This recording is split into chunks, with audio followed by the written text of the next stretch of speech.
Esta tarde en Fibra Óptica hablaremos de millennials, estrategias y contenidos con Daniel Smith, y Antonio Cruz nos presenta medicina tradicional, ancestral y biotecnología moderna. Acompáñenos. La frecuencia de este programa es alta y su capacidad de señal es infinita. Zona 3 presenta la actualidad de la tecnología en un programa inmune a las interferencias. Fibra Óptica con Jorge Eduardo García.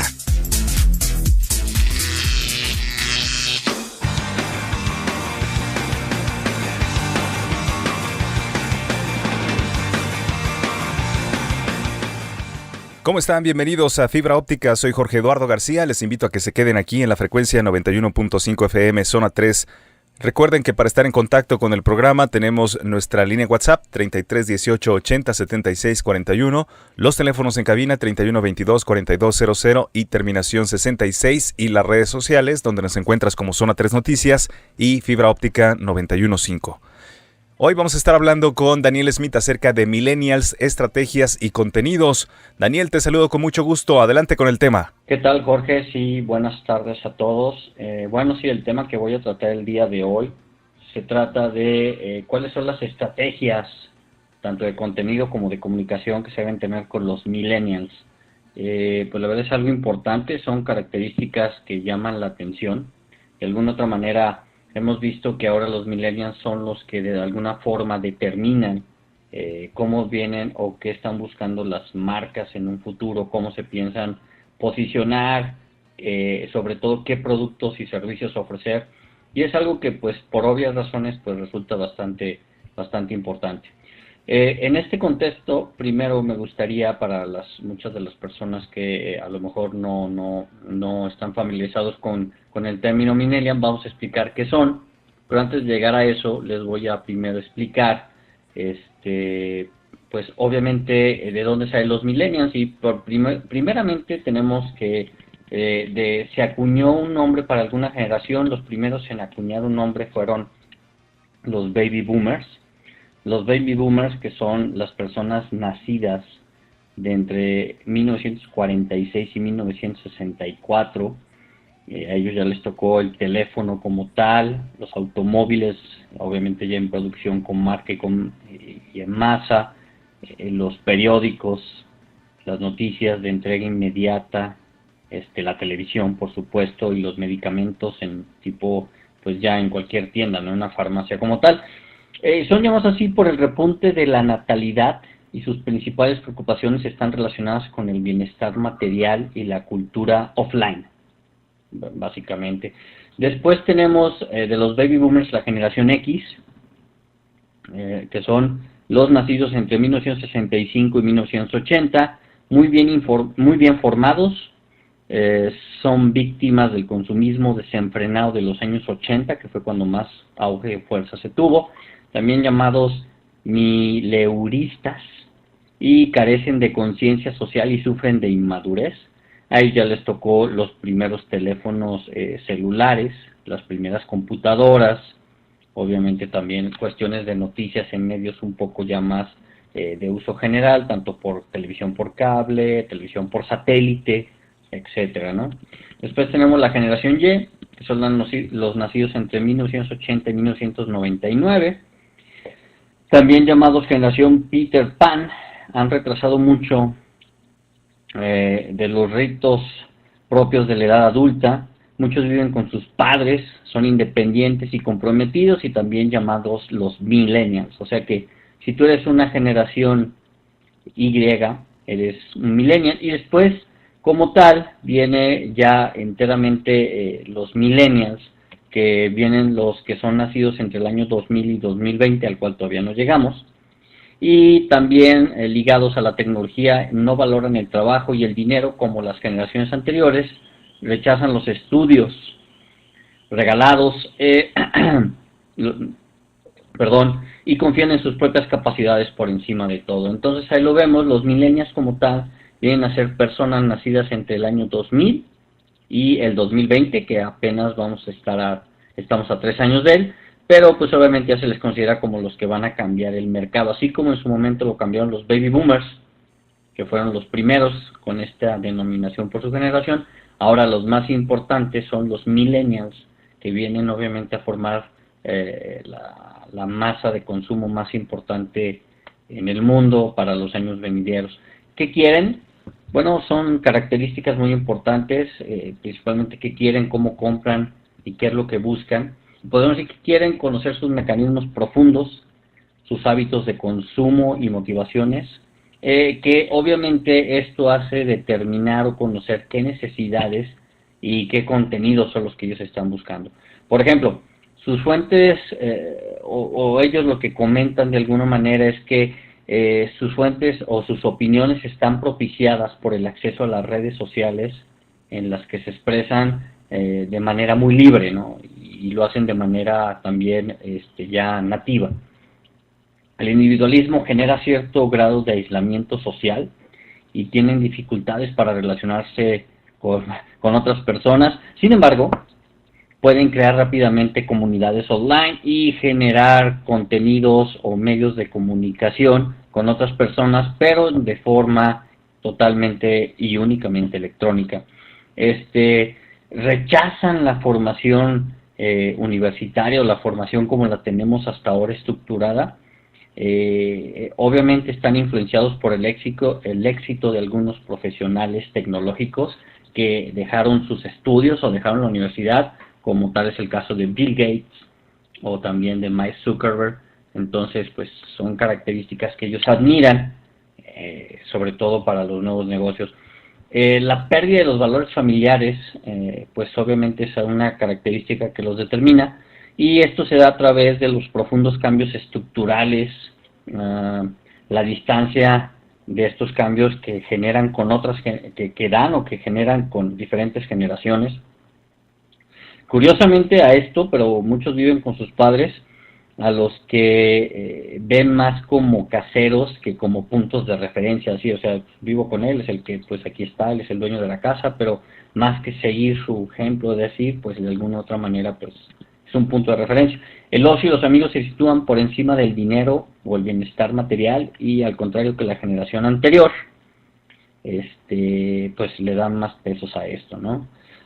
Algunos sociólogos apuntan un cambio de comportamiento crucial. Más que ninguna otra, esta generación cree estar en la posesión de la verdad, y gracias al acceso a Internet del que gozan a través de las 24 horas, se determina que van a generar o van a crear este tipo de cuestiones.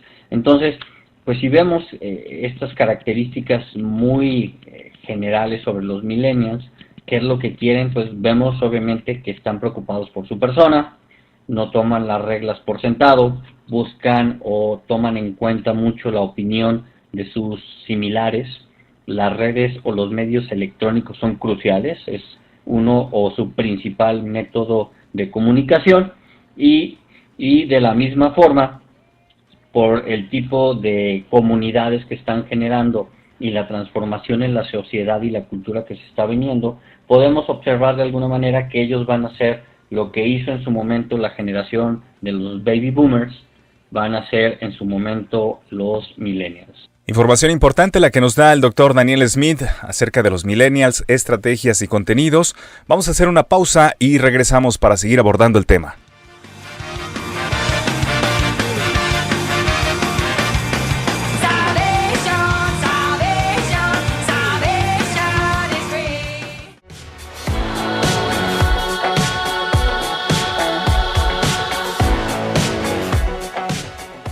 Ya estamos de regreso aquí en Fibra Óptica. Recuerden que pueden enviar sus comentarios a través de nuestra línea WhatsApp 33 18 80 76 41. Seguimos con la participación del doctor Daniel Smith, consultor en innovación. Nos habla de millennials, estrategias y contenidos. Adelante, Daniel. Muy bien, sí, continuando con este tema de los millennials, nos quedamos, lo que estábamos viendo anteriormente es qué es lo que quieren. Y como segundo aspecto importante vendría siendo en quién confían. Pues bueno, van algunas estadísticas importantes que los millennials a nivel global cómo se están desarrollando, y digo a nivel global porque al momento de generar comunidades electrónicas, digitales y de comunicación instantánea, pues obviamente el perfil de esta generación es muy similar en cualquier parte del mundo. y es más similar que cualquiera otra antes, ¿no? Llegamos a tener perfiles de similitud de hasta un 87-86%, entonces es bastante importante. Por ejemplo, los millennials, de ellos el 84% confía en los comentarios o las recomendaciones boca a boca. No importa para qué, si sean para compras, la recomendación en sí, algún comentario, el 84% el boca a boca es una de las características que más toman en cuenta. Después, sobre esa misma situación, pues vemos que el 69% de los usuarios entre 17 y 31 años confían en las webs corporativas. Entonces, pues le hace mucha caso a todo lo que tenga que ver información generada obviamente por otro medio electrónico. El 68% de los consumidores confía en las opiniones de otros consumidores. Entonces, ya también es no solamente la recomendación de boca a boca, sino que está sustentada en lo que compro y aparte lo dice a otra persona que compro, que no necesariamente tiene que ser mi conocido, pues le doy un peso mayor, como en una escala de 1 al 10, casi un 7 de lo que ellos están comentando. En la misma manera, el 53% de los millennials confía en el contenido generado por otros usuarios. Entonces, pues vemos que hay una relación entre lo que es el boca a boca, las edades, entre los cuales ellos confían, inclusive le dan un poquito saliéndose de su rango de los millennials hasta los 31 años, o sea, un poco a la generación anterior. Después el 68% confía en lo que otro consumidor y aparte el 53% confía en lo que ha generado otros usuarios. Entonces vemos que es una escalada de cómo se vienen presentando este tipo de informaciones. Asimismo, soportando todos estos datos que estamos mencionando, el 44% de los usuarios de esta generación afirma que los medios tradicionales influyen en sus decisiones de compra. O sea, medio tradicional, televisión, medios impresos, publicidad a través de revistas, periódico, obviamente espectaculares, los típicos correos electrónicos, cualquier medio o el medio tradicional como se le puede generar, dejemos un poquito fuera las redes sociales e inclusive los sistemas de comunicación directa por medio del teléfono, pues ellos son un 44% todavía de alguna manera afirman que son importantes para tener información. Y ya por último, un 23% de los millennials confía en los banners que se encuentran mientras navegan por internet. Primera generación que hace este tipo de circunstancias, donde un porcentaje relativamente, si no es muy sobresaliente, pero sí un 23% considera que todo ese tipo de spam que algunos le consideramos o de publicidad que a veces podrían decir que muchos no funcionan, para los millennials sí es importante, sí es relativo. Y pues obviamente con estos datos podemos ver que todo lo que sea digital, que no importa que sean sus conocidos o no, siempre y cuando se encuentren en la misma comunidad que ellos están tratando de usar, en la cual ellos son parte, se integran, pues obviamente le van a tener o va a ser importante o relativamente les va a dar información que ellos necesitan. Y ya por último, ¿qué contenidos se deben de crear para los millennials? Pues es importante, ya teniendo la base de qué quieren y en qué confían o qué son las rutas que ellos están siguiendo, pues podemos determinar que 4 serían las características que más debemos de tener. Que primero sería crear conversaciones en torno a los contenidos para aumentar la exposición de la marca, el servicio que nosotros estemos dando a través de nuestras páginas web. Conversaciones, debates, medios de comunicación en los cuales a través de un blog, de un wiki, en donde ellos puedan estar colaborando entre ellos mismos y con las personas encargadas o nosotros que somos los que traemos a lo mejor una empresa o una marca, pues sería una cuestión bastante importante. Otra sería a través de buscar evangelistas entre los que aman tu servicio, tu producto, que te va a difundir tus valores y qué es lo que estás ofreciendo. Es por eso que hoy en día tienen tanta influencia las personas que generan tendencia, tanto en cuestiones de comida, de moda, de artículos, todo este tipo de circunstancias que generan followers para las empresas, pues es algo que es totalmente importante o relevante para los millennials y que obviamente por eso es que a nivel mundial vemos que estos, los que le llaman trend managers o follow-up trends, tienen diferentes nombres, pues de alguna otra manera pues vienen a ser realmente muy importantes. Después, en tercer lugar, tenemos que pensar a largo plazo. Recuerden que dijimos que los millennials todavía llegan a ser las personas que van a nacer en el 2020. Entonces, obviamente, pues tenemos que pensar a largo plazo de cómo apenas muchos que van a nacer en estos, o que están naciendo en este momento, pues para que lleguen a una etapa en la cual puedan ejercer cierta importancia en los medios para que se puedan considerar una fuerte base, pues va a pasar algunos años. Entonces siempre hay que también en esa misma tesitura tener contemplado de que los millennials, para ver resultados con ellos, se requieren al menos de 1 año y medio, 2 años para ver resultados en las campañas, en los sistemas, en la comunicación que se esté dando a través o para ellos. Y por último, pues una de las características más importantes es trabajar las relaciones con los que dan influencia, con las personas que de alguna manera son evangelistas, y de esta forma poder empezar a crear como cabezas de representación de lo que tú quieras transmitir, porque hoy en día le dan más importancia a lo que te diga una persona evangelista, una persona que está marcando tendencia, a lo que puedas tú mostrarles en tu página web o en publicidad, porque eso es como ellos lo están determinando o llevando a cabo.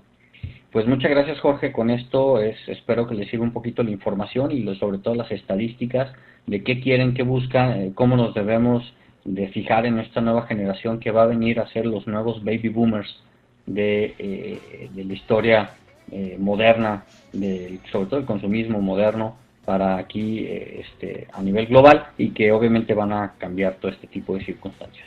Muchas gracias. Gracias al doctor Daniel Smith por este análisis acerca de los millennials, estrategias y los contenidos. Nos vamos a una pausa, regresamos con más.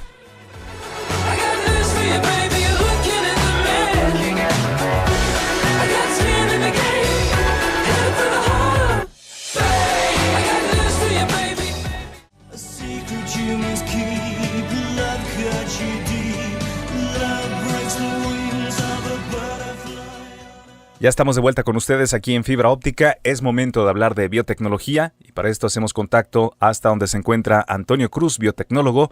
Hoy nos habla de medicina tradicional, ancestral y biotecnología. Adelante, Antonio, buenas tardes.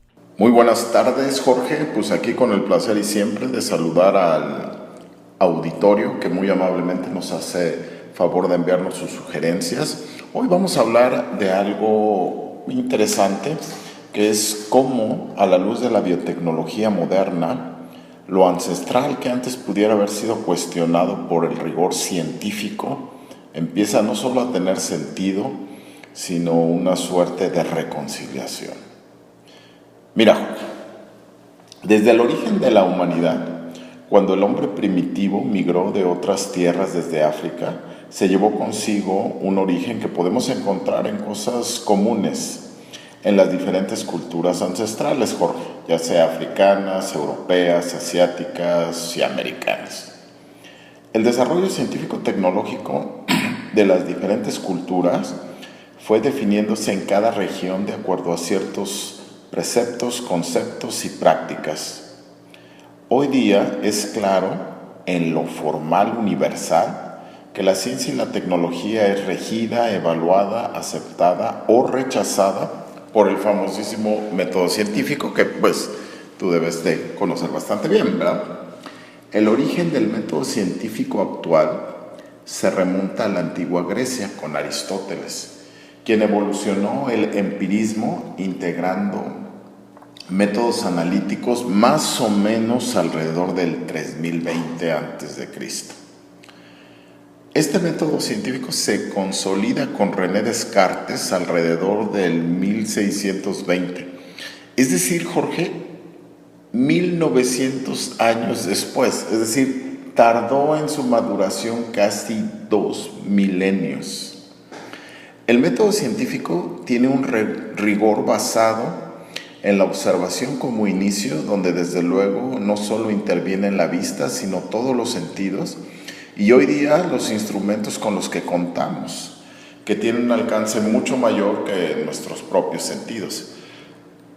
Un ejemplo de esto son las observaciones en el espacio con un radiotelescopio, o las observaciones de la regeneración de una membrana celular por un microscopio de barrido electrónico. Sigue después de la observación la inducción, donde básicamente se establece un principio fundamentado de cada observación, para posteriormente establecer una hipótesis que pretende encontrar una explicación a la causa que originó el fenómeno que estamos observando, Jorge.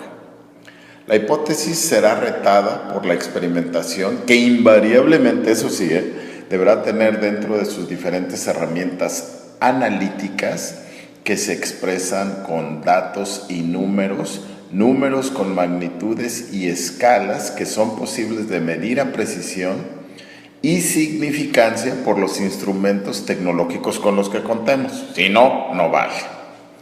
Finalmente, como resultado del procesamiento de los datos analíticos, podremos comprobar si que habíamos establecido como hipótesis se acepta o se refuta. Y en su caso, establecer una conclusión, es decir, una teoría o una ley. Todas las ciencias de la vida, como biomedicina, biotecnología, ingeniería biomédica, cibernética, biónica, química, etc., en su formalidad deben constituirse en rigor del método científico para poder merecer respeto y seriedad. De acuerdo a la cultura mayormente occidental, que es la que económicamente rige el mundo entero de una u otra forma, las conquistas y las colonizaciones europeas tenían siempre una imposición en las colonias o países vencidos militarmente. Sin embargo, dependiendo de la región, las ciencias de la vida llamadas tradicionales, es decir, las que se fueron forjando por las culturas ancestrales locales, fueron o respetadas o eliminadas. En el caso de la conquista del Imperio Azteca e Inca en América, fueron prácticamente exterminadas. Incluso bajo el prejuicio de brujerías se satanizaron. Más allá de la efectividad o no, se estigmatizaron como prácticas dañinas al espiritual. Hazme favor. En algunas regiones como África, el subdesarrollo más la incursión de nuevas enfermedades llevadas por los propios conquistadores dejaron no solo en la obsolescencia la práctica ancestral ante nuevas enfermedades nunca antes vistas y por ende no entendidas por las culturas locales. También han llevado a un estado de crisis sanitario donde, de no ser por la ayuda internacional basada en las ciencias de la vida formales occidentales, el impacto devastador alcanzaría niveles de anatema, o sea, matanza de los derrotados para purificar la tierra, de acuerdo a pasajes bíblicos. En el caso asiático, se mantuvo un respeto por las prácticas ancestrales como la acupuntura china o japonesa. De hecho, por el volumen de población, en el caso de China no fue posible encontrar otra forma factible de llevar salud a la población en general, ya ves que son muchísimo, más de 1,000 millones, que integrar al sistema público oficial de salud la medicina tradicional y entonces integrar lo alópata a lo tradicional o quizá al revés. Es el equivalente a que en México en 1526 no se hubiera destruido el acervo y el propio sistema del Colegio de Tlatelolco, donde los nobles aztecas cultivados pasaron a los monjes franciscanos toda la sabiduría de milenios de herbolaria, medicina. Teníamos un sistema de artes marciales, yoga y acupuntura con puntos de maguey, Jorge. Con este marco histórico, hoy vamos a valorar entre lo ancestral, la acupuntura china, podría ser la mexicana, Jorge, de no haberse destruido ese acervo, y la medicina actual a la luz de la biotecnología más moderna. El método científico actual no ha logrado demostrar analíticamente de la efectividad de la acupuntura.